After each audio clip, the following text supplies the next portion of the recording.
Test.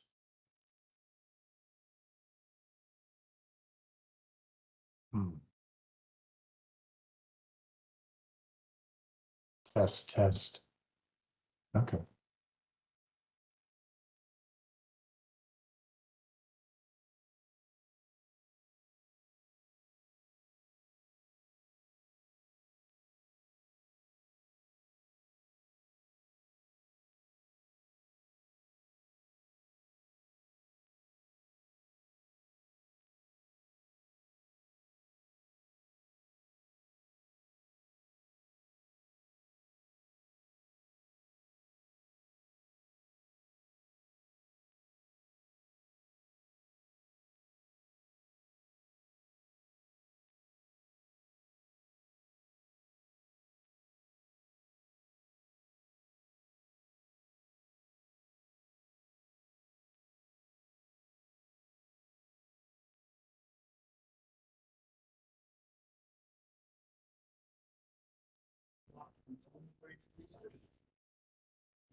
Yes.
All things fixed with a click of a button.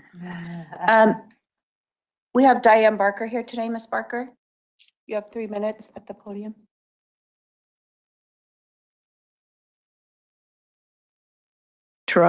Okay, and there we are. And this is the month, it's a good one, Shamrock, and I was up on your 14th floor and greeted well, and it's all decorated, so thank you. I've been taking transit in the valley. I've lived in 7 different cities since over half of my life. And I'm here today to tell you something that was good happening and then a concern. What happened was I happened to go to the Joyce Myers on the Dream City up on Cave Creek. This is a couple weeks ago. And, it was a good message. It was the classic glass half full and anew, and what you yourself are responsible for the life that you lead.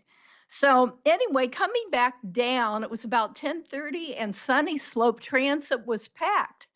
And I needed to make a transfer because I live downtown Phoenix. And so I see a 0 bus like exiting, so I'm rushing. And I did make that bus. When I get home, I have no phone. And my phone is, basically our phones have become kind of our life. And mine has a very good camera, even though it's older. And so now I know I can't. Ran in the bus driver, but he says you're going to have to wait till Monday. And I got a hold of Verizon. Verizon said, you're not getting your phone back. And they tried to sell me a new one and all. I went through that and they took the SIM card out and I went through all that. I walk in over to Transit, which is the ticketing counter over here, First Avenue. And she says, well, what color is it? She says, I'll go back and look in the box. She says, well, I've got some phones that I am charging. And she looked at it. She said, yep, that's you. She saw a picture of me. So I am happy to see that I got that back. I had had a guy who wanted to help me put my bicycle rack over a month ago on a bus. And we had made an exchange. I thought he was going to be honest. I'd helped him out make some change for $5. And by golly, he gets off at the bus before me and takes my bicycle. So I haven't, even though I filed complaints, I'd like to let you know.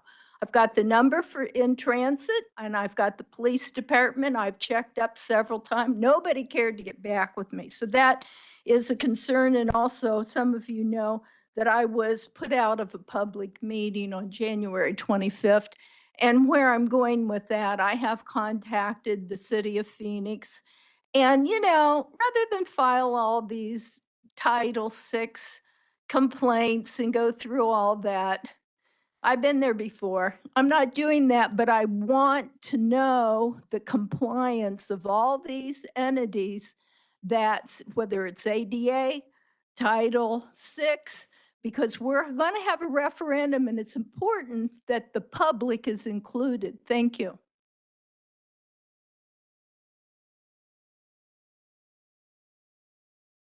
Mr. Crowley.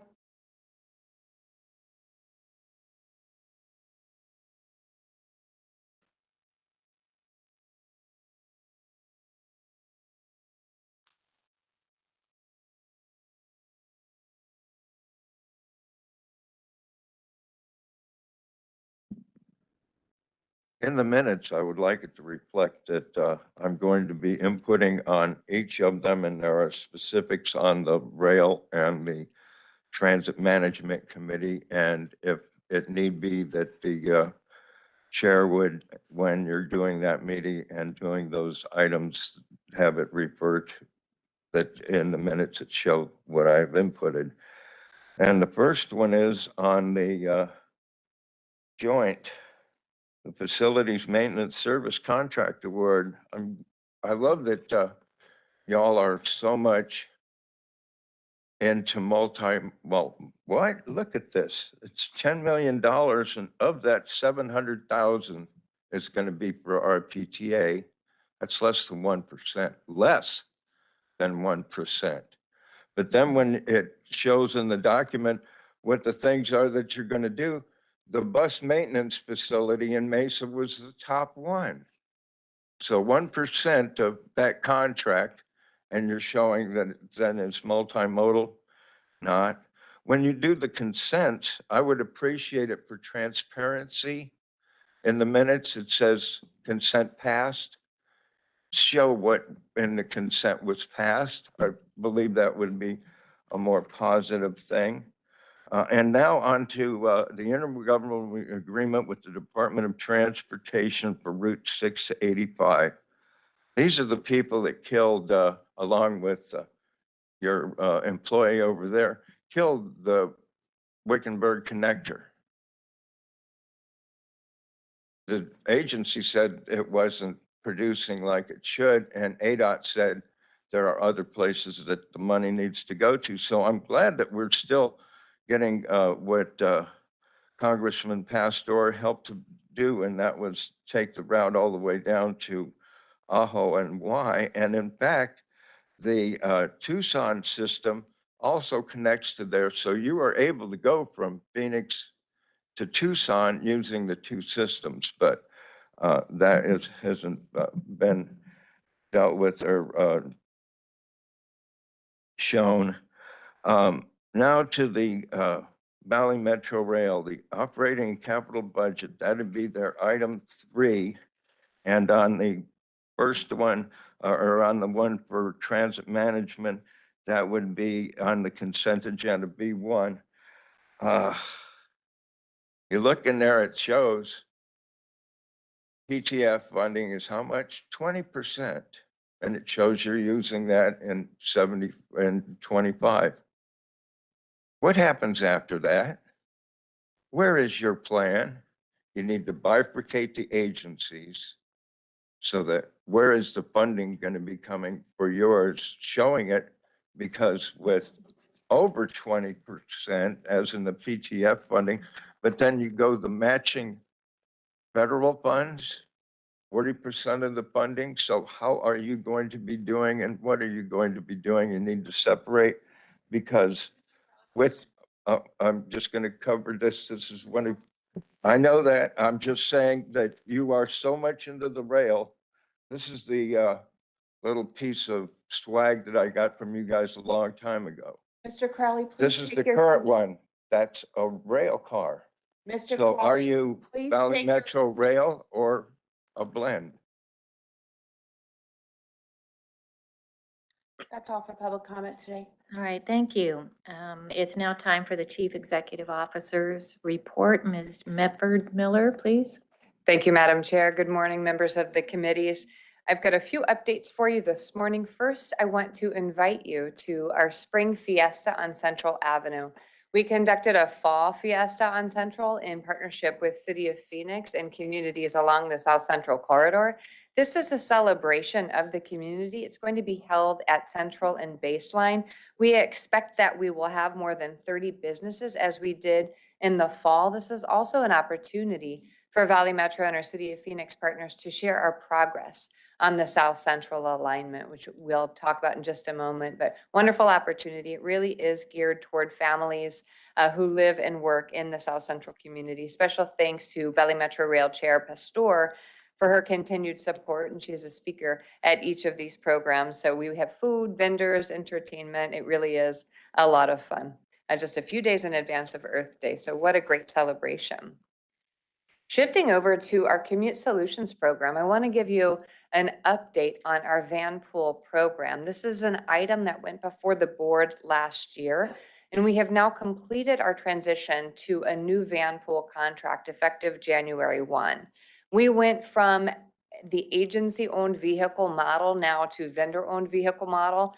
We have a contract with Commute for Enterprise. Enterprise was our previous provider, and they really provided brokering and administrative services. They continue to provide the brokering and administrative support. They're also providing the vehicles. We continue to be able to leverage our federal funding and our rider fees to support the full cost of this program.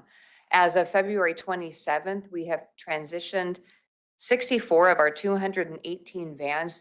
These vehicles have transitioned to newer vehicles, many of them smaller vehicles that are right sized to fit the specific van pool. We've received great feedback from our customers, as you'll see here on screen. They're experiencing a little bit of a reduction in cost because of better fuel economy on board the new vehicles. Much of that user fee actually pays for the fuel and the maintenance of the vehicles themselves, whereas federal funding is largely leveraged to support the acquisition price of the vehicles. Every month, we deliver service to more than 45 employers across the valley through our van pool commute program, taking over 1.7 million single occupancy vehicle miles traveled off the roads every single month and saving about 20,000 pounds of air pollution each month. Popular program, we experienced a dip in our van pool ridership during the pandemic. I am pleased to report that we are on the upswing, and every month we're seeing more van pools come online. Also in February, we worked with the City of Mesa on our Operation Blue Ride program. Operation Blue Ride is a program between Valley Metro security team. We have just one Valley Metro team member who's tasked with bus security. That's bus security coordinator, Dave Munley. And Mr. Munley has been working with a number of our local police departments to bring them aboard bus. And on February 21st, we joined Mesa PD, their bike unit, their community action officers, and their homeless outreach program to provide a resource day across bus and light rail across the city of Mesa. They focused their efforts primarily along routes 112 and 45. We didn't have any major incidents during that day, but we did receive a lot of positive feedback from our riders who appreciated the visibility of our law enforcement presence across the city of Mesa. So thanks to City of Mesa Police Department for their continued support and presence across the system. Moving on to our capital projects on the rail side, I want to give you a quick update on South Central. We are now more than 3/4 complete on South Central. We are right now finishing up some of the last track work on 3rd Avenue in downtown. We aim to complete that work, have all of those orange barricades removed in advance of Final Four festivities, which are coming up in just a month. We're also working with City of Phoenix on a Final Four pass program. Stay tuned for more information on that. We are delighted once again to be hosting a mega event in Phoenix and embedding Valley Metro Transit Services into supporting those events. Also in downtown this summer, we're going to initiate systems integration testing. This is some of our more complicated track work. We are merging our existing rail operations with the new alignment. So we'll continue to keep you apprised on systems integrated testing. This is really part of that last year march through construction and testing until we begin revenue service in 2025. Further south on the project, we have completed most of our underground utility work. We are laying track at a rate of about 1,200 track feet a week. It's a pretty aggressive clip. We have work under progress on every single station on the South Central corridor. Our community relations team is continuing to work to support our businesses and neighborhoods. To date, we've expended over $1 million in small business assistance grants along the South Central corridor. We will continue these efforts through our opening next year. And finally, just a quick preview of our upcoming calendar. We will convene the Audit Finance Subcommittee tomorrow and our Board of Directors meeting on March 21st with a regular board cadence in the month of April. May I answer any questions, Madam Chair, members of the committee? I'm not seeing any questions. Thank you very much. All right, next is the consent agenda. The consent agenda is presented for action. Do I have any committee member here who would like to ask questions, pull an item from the consent agenda? I'm not seeing anybody online. Make sure I give you an opportunity to respond. If not, can I get a motion and a second to approve the consent agenda items 3A through 3C, please? So moved. I second. All in favor? Aye. Aye. All opposed? Passes. Thank you. We're on to travel and expenditures. It's information only. Any questions? No action is required. I am not seeing any. Report on current events or future agenda items. Do any of the committee members have any suggestions for future agenda items or? Okay, well, the next meeting of the TMC RMC is scheduled for Wednesday, April 3rd, 2024 at 11 a.m. That includes this meeting. So we'll move on to the Transit Management Committee meeting. And let's see, we're right at the consent agenda on this one. So presented for action. Any questions or any comments on the consent agenda? I'm not hearing any. Could I get a motion and a second to approve the consent agenda, items 1A and 1B? So, go ahead. Go ahead. I move it again. I second. All right. All in favor? Aye. Aye. Opposed? Not hearing any. It passes. And next is the Valley Metro RPTA fiscal year 2025 preliminary operating and capital budget. Ms. Mefford Miller, would you introduce this item? Thank you, Madam Chair. I'd like to invite Ken Kessler, our Chief Financial Officer, and Tyler Olsen, our Manager of Budget, to provide an informational presentation on our draft FY25 operating and capital programs. This is one of several touch points that we'll have with our committee structure and our board regarding budget, including a forthcoming more in-depth informational item next month. Mr. Kessler. Thank you, Jessica.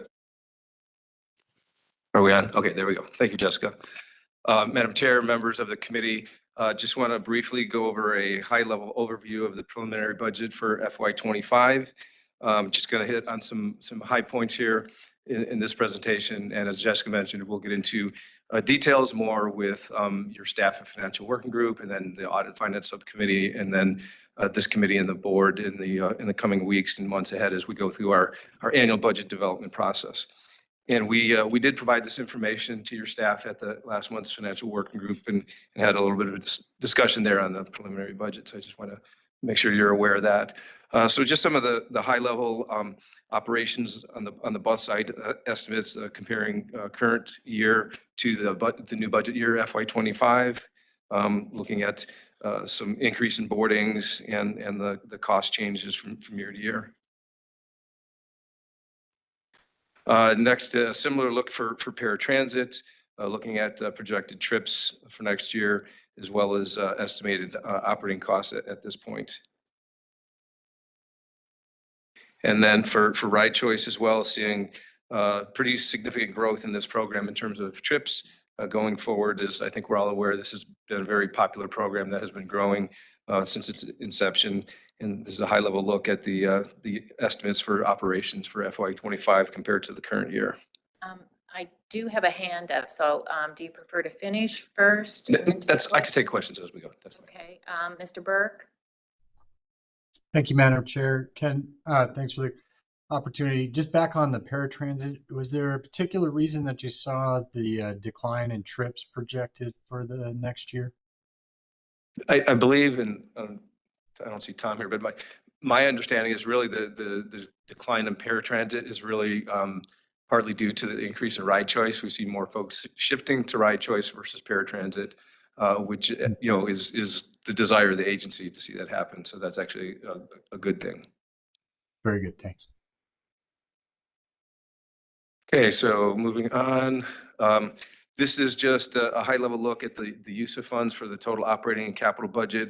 And you can see here, passenger services is the biggest use, followed by the VMR capital program. As a reminder, the public transportation funds that help fund the VMR capital program are administered by RPTA. So therefore, they are reflected in our budget as a pass through to VMR. And then looking at the sources for the total operating and capital budget, again, here, the public transportation funds being by far the primary source of funds for the RPTA budget, followed by member city contributions.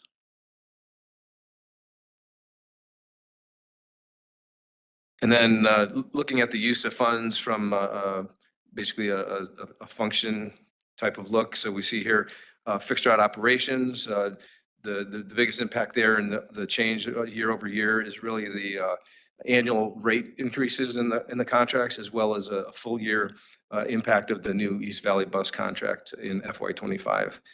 And then looking at the demand service operations, that's paratransit and ride choice combined. And again, the increase there is really due to that increase in the ride choice trips that we're seeing. And then in van pool operations, just want to note here, this looks like a really big increase, but we're going from a year where half the year was under the model, as Jessica was alluding to, where we provide the vehicles. So half the year we only had operating costs. And the second half of the year, we start to see some of the capital costs for the vehicles. Well, in FY25 for the van pool program, we'll see that full year of the cost of the vehicles being provided by enterprise. So we see an increase here in the operating side because that is funded through the operating contract, but we see a corresponding decrease on our capital side, whereby we're no longer purchasing those vehicles on a year-to-year basis. And then in terms of the source of funds for the RPTA operating budget, public transportation funds, again, the biggest source, followed by member city contributions as well, and as federal funds is coming in third. And then on the capital side, we see regional fleet there as as the primary capital, as well as the debt service on existing debt that we will be actually paying that off in the coming year in FY25. And then source of funds for capital, again, here we have public transportation funds, and the carry forward and reserves are really, that's ETF funds that we've brought in the past, haven't used. So we're using some of those fund balances as well as new public transportation funds to fund the budget. And then federal funds as well are also a big part of our capital program. And then I want to talk about pass-through funds on the uses. As I mentioned, a big part of this, the RPTA passes through funds to Valley Metro Rail for the capital program. So you can see that's a large component there, as well as all agency personnel are technically employees of our RPTA, but many of them are focused in work on the VMR side. So the cost of that is shown here as well in these pass-throughs. And then on the sources for pass-through funds, again, reimbursements from VMR to RPTA to cover those costs for the personnel, as well as the capital funding allocation are the biggest sources of the pass-through funds. Excuse me again, it looks like Mr. Burke has another question. Okay. Mr. Yeah. Burke? Thank you. Ken, just you touched on this. I just wondered if you could go a little deeper. Some of the background material that was passed on to me really showed a pretty significant shift of VMR personnel to RPTA, and then overall growth on top of that. Can you touch a little bit on those topics of what's driving moving those from one side to the other, and as well as what's driving it looks like 28 new positions in the upcoming year? I didn't quite catch the last comment or part of your question. My apologies. The first part was about the transfer of positions from VMR to RPTA was in some material. And then the second part looks like then there's a net change to just RPTA staff of about 28 new positions. I wondered what was driving that. As far as on the VMR side, again, all the employees of the agency are RPTA employees. And so the cost of the positions that are focused on either fully on VMR activities or partially work on VMR activities, those costs are allocated to VMR. And so Valley Metro Rail reimburses RPTA for that cost. And that on the operating side, that comes through the member city contributions that fund the operations of VMR. And as far as the you said 28 new positions on RPTA? That's what I was showing, 28 new positions. I'm not sure I'm aware what that is. I don't know, Tyler, if you're. Oh, okay. Yeah, so that's actually proposed new staff for the South Central project. And again, because all employees are employees of RPTA, those positions show up as RPTA employees, but they're funded through Valley Metro Rail. Okay. So back to the first part of the question, were they just, since they're always RPTA employees, but they just weren't showing on as in the head count in that data before, and they're just being, it's more a correction in how we're showing it? Again, I guess you don't have the data that I have in front of me or the charts, so I can't point to it, but it showed kind of a historical jump of RPTA employees from 174 to 258, and it was the majority of that was allocated to the employees moving from VMR to RPTA as far as that chart was showing. So if I may, Madam Chair, the growth in headcount is attributed to the opening of the South Central Light Rail extension, which occurs in 2025. Those are RPTA employees, as are all of our employees. However, they are funded through Valley Metro Rail and our rail cities.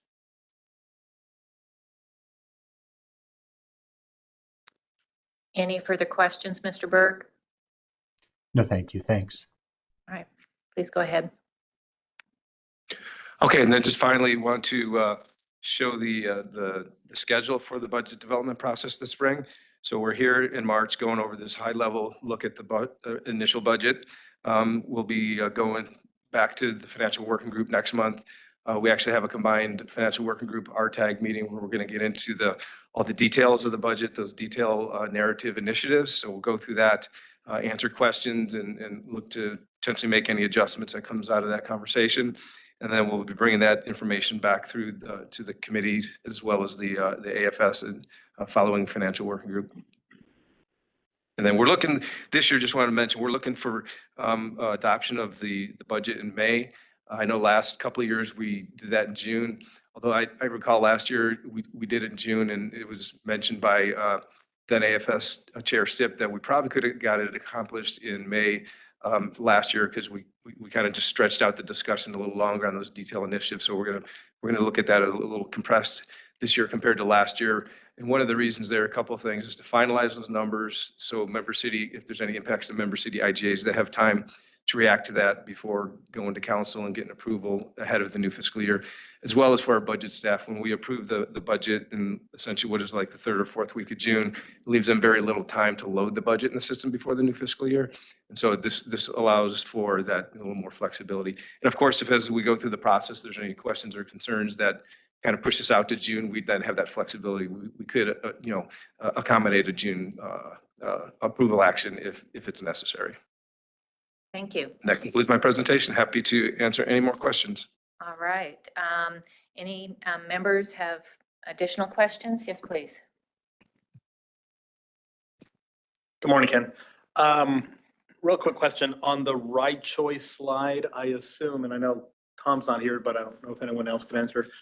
I assume y'all are planning on the transition of the alternative transportation programs on Phoenix's side to be within the capacity of what the right choice budgeting and contract would be, because we're scheduling that for July 1st. And you're correct. I don't know that off the top of my head, and I don't know if Tom's not here. If there's, yeah, we'll look into that and confirm for you. Yeah. Just want to make sure we're ready because letters have gone out. Yep. Thank you. Okay. Any additional questions? Mr. Burke, your hand's still up, so I'm assuming that's from the last time, but just want to check.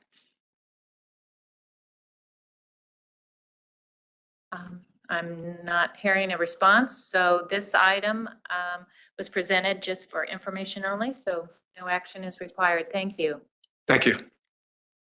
All right. Are there any reports from the members on current events or suggested future agenda items? I am not hearing anything. Next meeting of the TMC will be Wednesday, April 3rd, 2024 at 11 a.m. That concludes this meeting. Thank you. Nice job. Well, good morning. I will now convene the meeting and welcome members to our Rail Management March meeting. It's a brief meeting, so we'll go quickly. Item number 1, consent agenda. The consent agenda is being presented for action, and I request a motion and a second to approve the consent items 1A through 1C. I move approval. Second. Received a motion and a second. That passes. Thank you. Moving on to item number 2, systems design contract, contract extension and additional expenditure authority. And I'll look to our Chief Executive Officer, Jessica Mefford-Miller, to present. Thank you, Madam Chair. I'd like to invite Trevor Collin, our Chief of Capital, to the podium to provide a brief presentation on extension of the PGH Wong Systems Engineering contract. Mr. Collin. Madam Chair, members of the committee, the item before you is a 3-year contract extension with PGH Wong Engineering for systems design services. We originally entered this contract in October of 2017 with a base term of 7 years and the option of 3 extension years, excuse me. We will reach the end of the 7-year term in October of this year. So we're coming ahead of time here to make sure we get or offer up the concurrence to get the 3-year option with an additional $5.7 million in expenditure authority. This does allow us to continue to provide design services during construction for our South Central project. And we would also utilize this contract for systems design for the capital extension.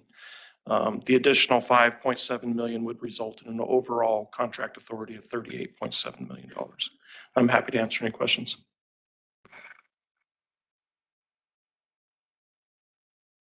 Thank you. I don't see any questions. Okay, well, I'll request a motion and a second to forward the Board of Directors authorization for the CEO to amend the Phi Wong Engineering Inc. contract for systems design services for an amount not to exceed 5.7 million for an extension period through October of 2027. Do I hear a motion? I'll move approval. Second. Thank you. That passes. Now moving on to item number 3, Valley Metro Inc. Fiscal year 2025 preliminary operating and capital budget.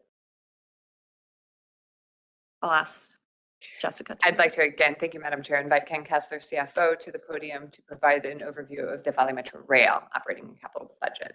Thank you, Jessica. Madam Chair, members of the committee, again, similar to the RPTA, going to provide a high-level overview of the VMR proposed FY25 budget, looking at the estimates for boardings, service miles, costs and revenues here, looking at continued growth in the system. Of course, next year will include a full year operation of the Northwest Extension into the budget. On the streetcar side, again, looking at the same type of information, these estimates again reflect continued growth in usage of the system, and as well as the some additional costs. I'll get into some details in a moment here. And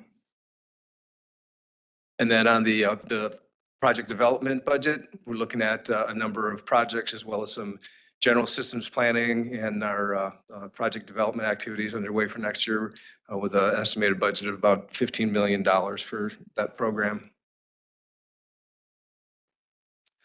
Now looking at the overall uses of funds for the total operating and capital budget, again, with the various projects we have underway on the VMR side, capital activities is the largest component, followed second by our passenger services. And on the uses side, the largest component, or I'm sorry, on the sources side, the largest component of those fund sources coming from member city contributions, and then federal funds providing the second biggest part of our overall. It's not advancing, so you're not seeing that. There we go. So this was the chart I was alluding to in my comments. So member city contributions followed by federal funds are the primary sources of the budget, followed by PTF funds. And then looking at our operating budget from a service perspective, light rail, year-over-year changes, as I mentioned, we have full year of Northwest Extension, both impacting light rail O&M as well as light rail security.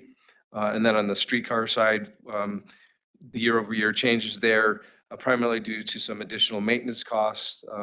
And actually on that piece of it, we have been looking into that, and we'll see a little reduction in the next round of presenting the budget. We've identified some numbers that are coming down there. So next time around, we will see probably about a 2.5% to 3% growth in the streetcar budget as opposed to 9% to 10% growth.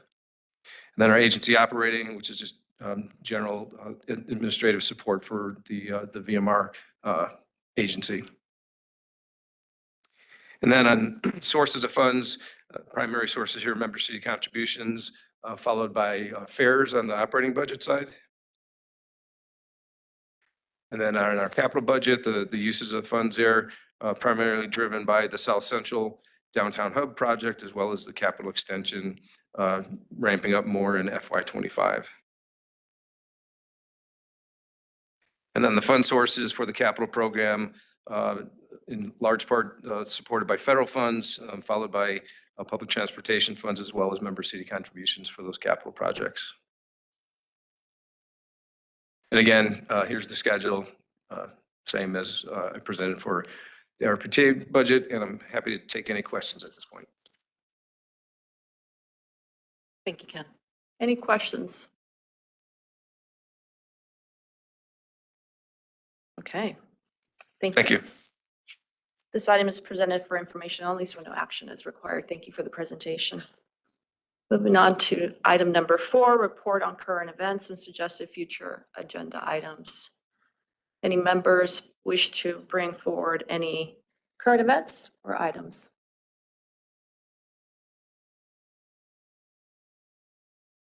Okay, nothing. Nothing. So now moving forward to item number 5. Next meeting. And just a reminder, the next meeting for the RMC will be Wednesday, April 3rd, 2024 at 11 a.m. I will adjourn the meeting. Thank you. Thank you.